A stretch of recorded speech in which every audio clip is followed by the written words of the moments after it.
नमस्कार, मैं हूं पंडित ओम प्रकाश मिश्र और आपका हमारे चैनल जय ज्योतिष केंद्र में हार्दिक स्वागत है। आइए जानते हैं दिन भर ऊर्जावान बने रहने के लिए, सुंदर व तेजस्वी रहने के लिए, उत्साह व प्रसन्नता से भरे रहने के लिए हम वास्तुशास्त्र के ऐसे कौन से उपाय हैं जिन्हें करें, जिन्हें हमें करना चाहिए। तो सर्वप्रथम आप अपने कमरे में सूर्य के प्रकाश की व्यवस्था कीजिए। आप अपने कमरे में रोशनदान लगाइए, खिड़की लगाइए, जिससे सूर्य का प्रकाश कम से कम 4 घंटे आपके कमरे में आ सके। यह खिड़की यदि पूर्व दिशा में है तो सर्वोत्तम है। यदि आप पूर्व दिशा में नहीं बनवा सकते तो ऐसी किसी भी दिशा में बनाइए जिससे सूर्य का प्रकाश आपके कमरे में 4 घंटे आ सके। यदि सूर्य का प्रकाश 4 घंटे आपके कमरे में आता है तो आपका कमरा ऊर्जा से भर जाएगा और उस कमरे में आप निवास करेंगे तो आप ऊर्जावान, तेजस्वी व उत्साह आनंद से भरे रहेंगे। दूसरा उपाय यह है कि आप अपने कमरे में खिड़की लगवाइए। खिड़की ऐसी हो जिससे बाहर की हवा अंदर आ सके और अंदर की हवा बाहर जा सके।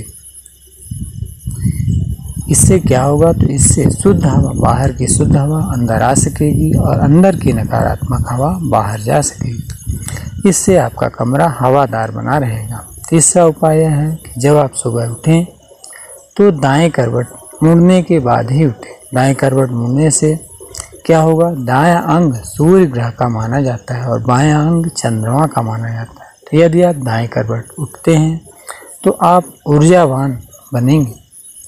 उसके साथ ही दाएं करवट उठने के बाद आप अपनी चारपाई पे बैठ जाएं और अपनी दोनों हथेलियों को 51 बार रगड़कर आँखों पे लगाएं। ऐसा आप 3 बार करें। पहली बार 51 बार रगड़ें, आँखों पे लगाएं। दूसरी बार 51 बार रगड़ें और आँखों पे लगाएं और तीसरी बार 51 बार रगड़ें और आँखों पे लगाएं। ऐसा आप 3 बार करते हैं तो आपके सारे अंग सक्रिय हो जाएंगे। इसका वैज्ञानिक कारण क्या है? तो इसका वैज्ञानिक कारण यह है कि जब आप रात में सोए रहते हैं तो आपके सारे अंग सुस्त व शिथिल पड़ जाते हैं। उन्हें एकाएक उठ के दौड़ा देना उचित नहीं होता। तो इसलिए एक्यूप्रेशर विज्ञान के अनुसार शरीर के सारे अंगों के पॉइंट्स, सारे अंगों के सिरे हथेली में मौजूद होते हैं। तो जब हम हथेलियों को रगड़ते हैं तो सारे अंग रिचार्ज अर्थात सक्रिय हो जाते हैं और उंगली को आँखों पे लगाते हैं तो आँखों के माध्यम से सारी ऊर्जा अंगों तक पहुंच जाती है।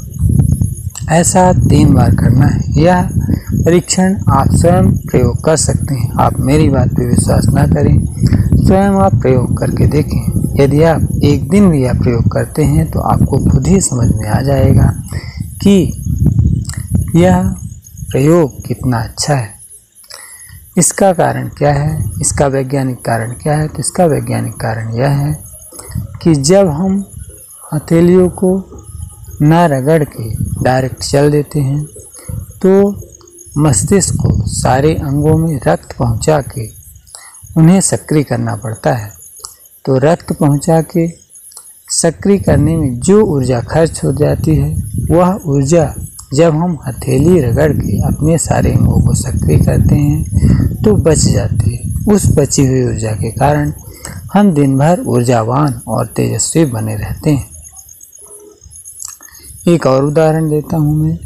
आपने देखा होगा कि 4 व्हीलर्स को अधिकतर पहले उनके सारे अंगों को सक्रिय किया जाता है, उसके बाद चला जाता है।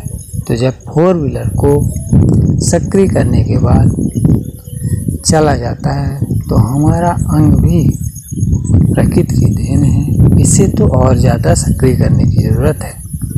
आपका हमारे चैनल में आने के लिए और हमारा वीडियो देखने के लिए हार्दिक वंदन और अभिनंदन। यदि हमारी बातें, हमारा चैनल पसंद आए तो आप इसे लाइक, शेयर और सब्सक्राइब करें।